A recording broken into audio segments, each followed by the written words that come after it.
Good morning, everyone, and welcome to the Man United agenda. Lots to discuss from the stories in the media today. Stay with us for this one.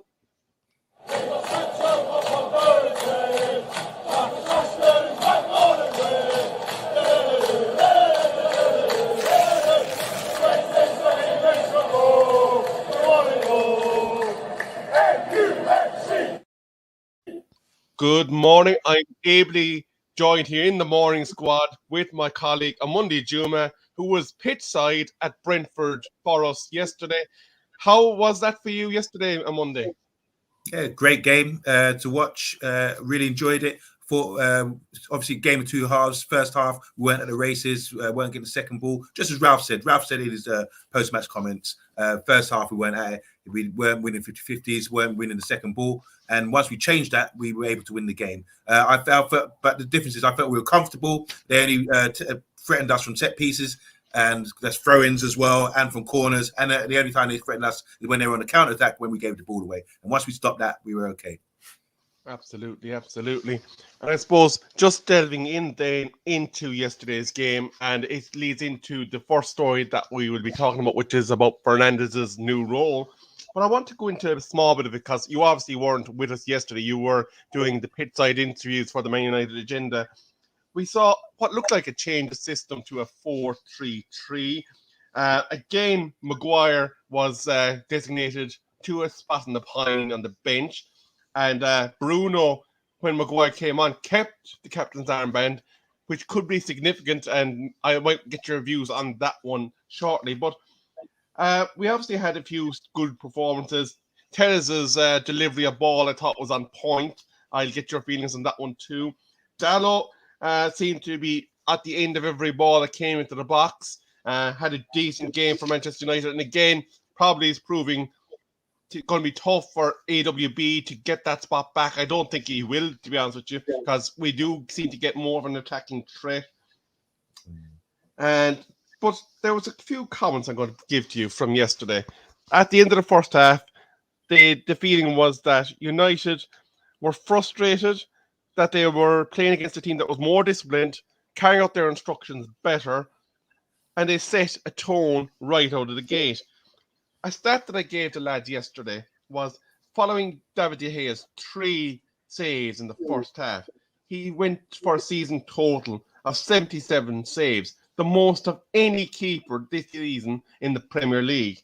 And obviously, given the aspiration that we have to be in the top echelons of the table, that's a rather worrying stat because that's normally what you expect to see from a team like Sunderland years ago when Mingale was racking up the save count because he had so many opportunities leaking through his defensive unit towards him.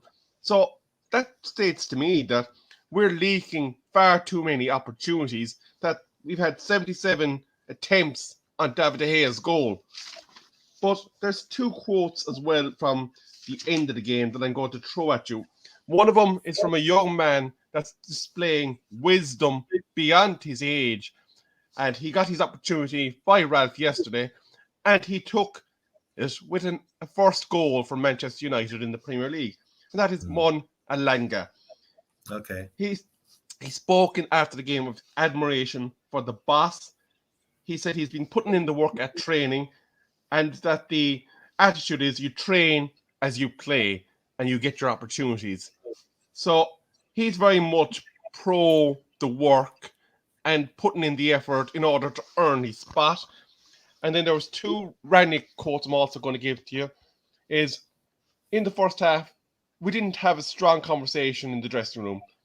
We had to change a few things, but we were sloppy in passing. We were not strong enough in the 50-50s, and we needed to rectify that.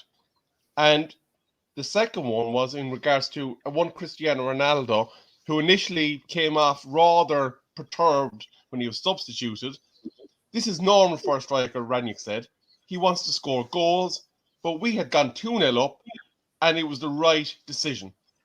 And of course, we did see those heartwarming scenes of Rangnick getting hugged by Ronaldo after, something that he was not expecting. So, on Monday, over to you on that. Okay. So last point you just made about Ranrick, his comments about Ronaldo. There was a lot of talk after the game, a lot of fans. I didn't see it, but Ronaldo was a bit upset when he came off the pitch.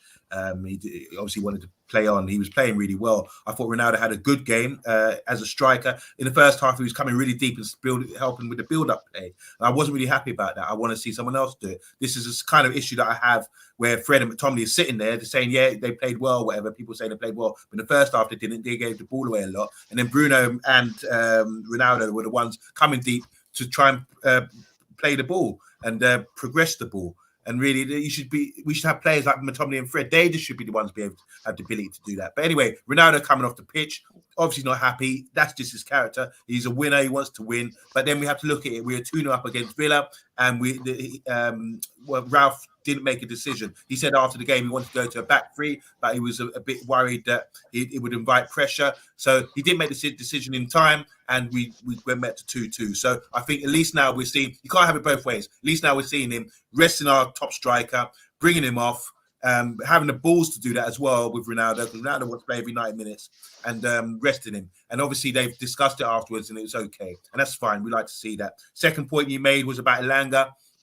I think this is really key. When Ralph came in, he said about development. That's what he's about, youth players. And he also said recently about maybe he's got 25-man squad. Maybe he doesn't need to make transfers. He can work with what he's got. And it's fantastic for the young players at Manchester United to hear this from Elanga as well, because he said in the message down, he's not speaking to the public. He's speaking to the youths. He's saying, look, guys, if you train hard and you play well in the game, look at me. I'm an example of this. Ralph will bring you in. And he won't be swayed by pressure or personalities in the dressing room. He will play based on performance and in training and on the pitch. And he's delivering at the moment. So that's great. And as for that point you were making about David De Gea, yeah, I think most of the shots were at him. I expect him to make those saves, but it is a bit concerning because two things come to mind. Is Ramsdale and Henderson when at Sheffield United. They had similar stats where they're making a lot of saves, but with Sheffield United at the bottom of the table, and they ended up getting relegated. So that was that tell you. What it tells me is that our shape's been all over the place, especially when we were under Ole. We were having to make a lot of saves because we kept getting counted on from giving the ball away. And in the first half yesterday, that was a prime example. We kept giving the ball away, and they counted on us. Otherwise, we were comfortable. They didn't really break us down. It's just from giving the ball away, them counting or playing stopping passes, like Ralph said at halftime, not winning 50-50s, not winning the second ball, and that was the reason why they were countering. Absolutely. And I suppose now to touch on the change of system, what we did see was we saw Bruno Fernandes playing in more of an 8 role, and there was a concern, I think, that McTominay had a tendency to drive forward, and people were concerned that he wouldn't be able to fill the same role as Matic because of that attacking tendency that appears to be in Scott. And he seemed to take to it with great aplomb, and he did reserve himself a lot more in order not to leave those holes, I felt. But the one thing I did pick up on is when we did push our centre-backs forward for some of the corners, we were getting broke on quite rapidly by Brentford. We didn't seem to have the plan in place for who was going to cover that central midfield area, because they were getting up on our end of the pitch at lightning pace, and it was Dallo and Tellez were left essentially most of the time 2-on-1.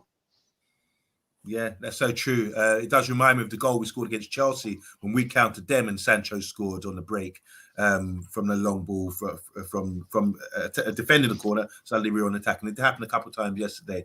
And obviously, it's known you put the fullbacks; they're the ones who usually stay back for the set pieces like that, and the big men, two centre backs go up. But obviously, we need to look at that. I don't think it's a major issue, but when you got people like Mbemo, who's really lightning quick, and they can break on us like that, then it suggests a lot. They're a big side. They've got 3 big centre backs who are all over 6'5", so they're going to win the corners, especially with just playing them, floating them into the box. They'll win them all day long, especially with Harry Maguire as well, which you mentioned earlier. I know it's half a dig at me because I'm a big endorser of Harry Maguire, and I felt he should have played yesterday to counter Tony, but I really have to sort of tip my hat off to Lindelof and Varane. I thought they dealt with him really well and dealt with the counters really well on pace when they weren't up at corners. So, yeah, the 4-3-3, I think Bruno, I've been saying this for a long time, that Bruno needs to drop back in and have his starting position in the 3 to keep us more compact. We saw that yesterday. The only issue I have with that is that I'd rather see, this is what I'm saying earlier about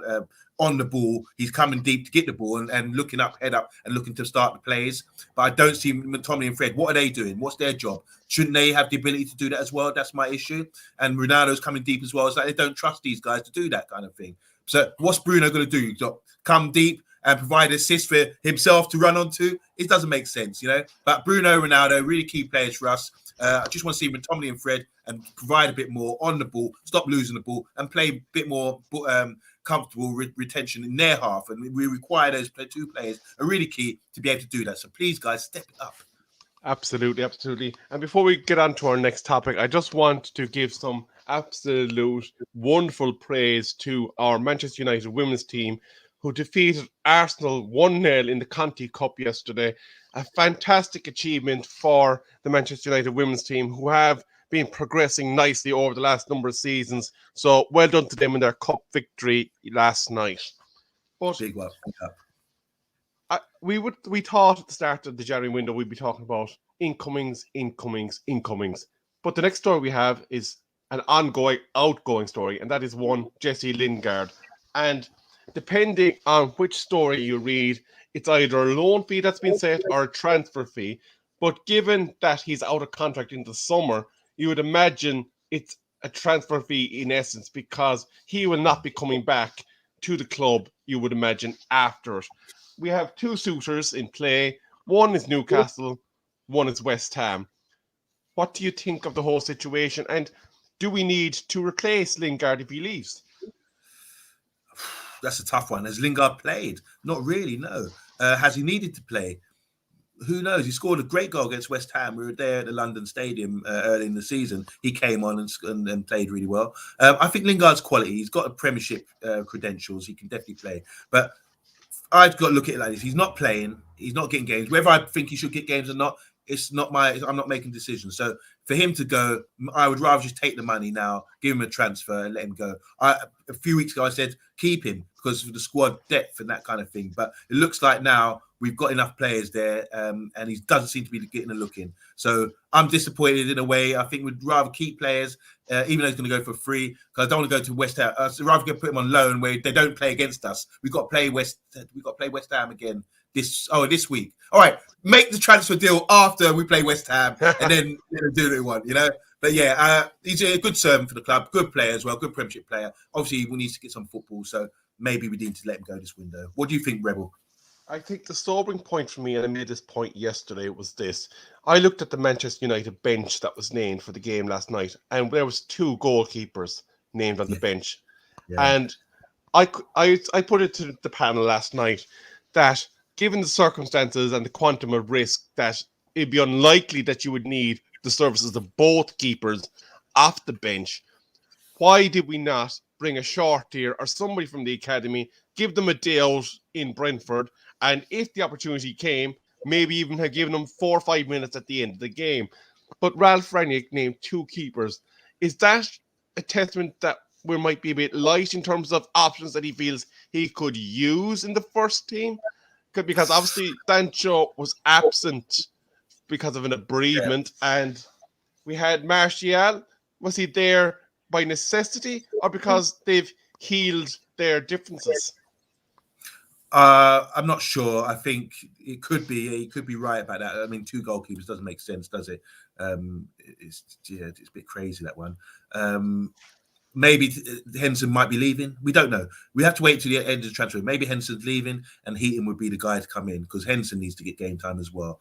I'm not sure about that. Obviously, Sancho coming in, and then obviously we're still in the FA Cup. We're still in the Champions League, so we do need to maybe have enough players there as backup and not because we've got. That's the 21st game we've played now. So, yeah, the games will come thick and fast. So, and we could get an injury. But then again, we've got Pogba to come back in as well. He's been injured for a long time. He's back in training now. So, it's about balance, isn't it? And I think, as Ralph said from the original start, he's got a 25-man squad. And he doesn't really feel, he feels he can work with the players there. And he doesn't really feel that we need to sign anybody. So, all this transfer talk and identifying players, we might think we need them, but it's up to Ralph at the end of the day. And I think if he's comfortable, I have to go with him because he seems like a top guy, knows his stuff. Absolutely. Before we hit the final comments, our stories, I should say. There is a comment from Mark Edman about has the Monday spoken about Maguire yet? I'm going to get you to hold that for the closing statement on Monday. I just want to give a few quick news headlines that we have.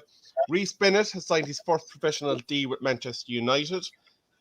We invited a Polish talent by the name of Karl Boys for a trial. He's 15 years old, and he's coming over from Slazik Warklaw. And there's obviously more about the Ronaldo situation and what happened after appearing in the papers. But the last story that we're going to comment on before you have your rebuttal on Maguire is this.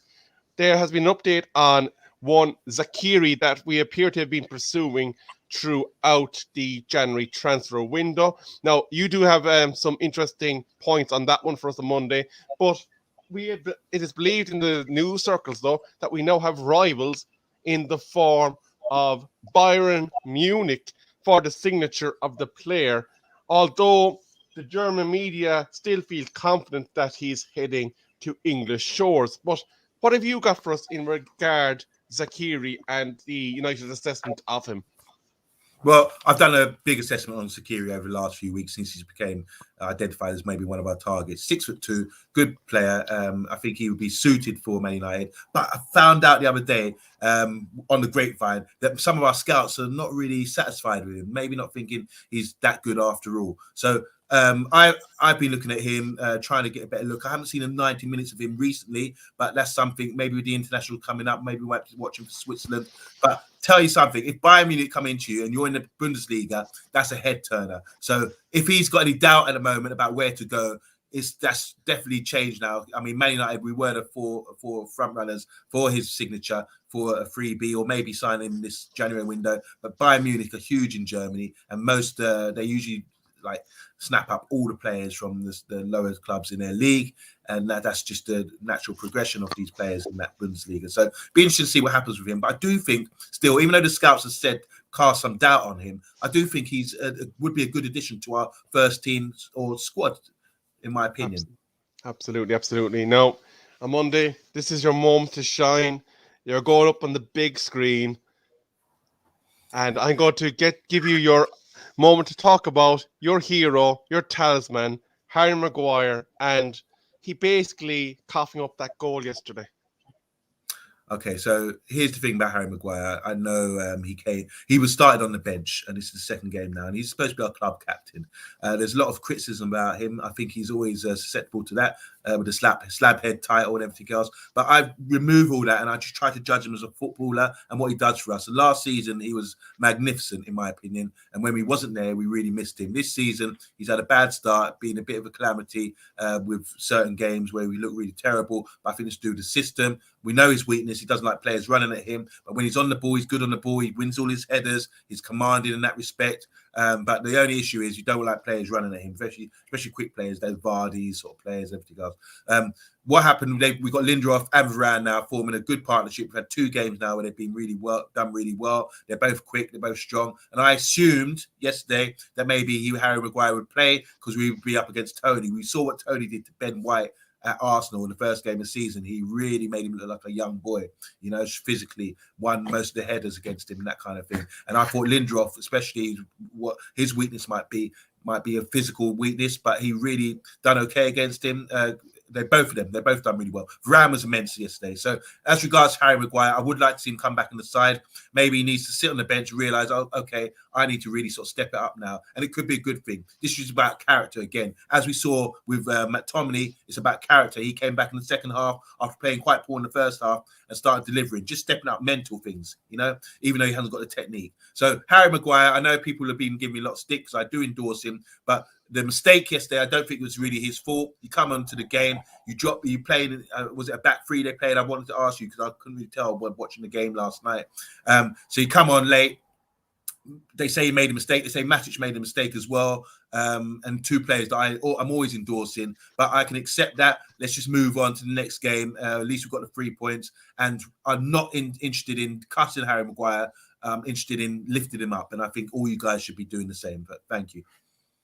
Absolutely, Amundi. Thank you very much for that ringing endorsement of your spiritual leader on the Manchester United defensive pitch, Mr. Harry Maguire.